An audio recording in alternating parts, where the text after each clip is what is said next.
ভারতের লোকসভা নির্বাচনে সংখ্যাগরিষ্ঠতা পায়নি বিজেপি, তবে শরিকদের সমর্থনে সরকার গড়ছে এনডিএ জোট। টানা তৃতীয়বার প্রধানমন্ত্রী হতে চলেছেন নরেন্দ্র মোদী। আগামী রোববার প্রধানমন্ত্রী হিসেবে নরেন্দ্র মোদীর শপথ নেওয়ার কথা রয়েছে। তার শপথ গ্রহণ অনুষ্ঠানে প্রতিবেশী দেশগুলোকে প্রাধান্য দেওয়া হয়েছে। এতে উপস্থিত থাকবেন বাংলাদেশের প্রধানমন্ত্রী শেখ হাসিনা এবং শ্রীলঙ্কার প্রেসিডেন্ট রনিল বিক্রমাসিংহে।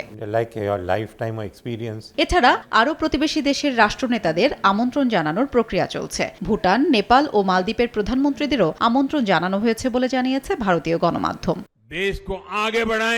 কিন্তু পাকিস্তানকে কি আমন্ত্রণ জানানো হবে সে নিয়ে উঠেছে প্রশ্ন। 2014 সালে নরেন্দ্র মোদী তার প্রথম শপথ অনুষ্ঠানে নওয়াজ শরীফকে আমন্ত্রণ জানিয়েছিলেন।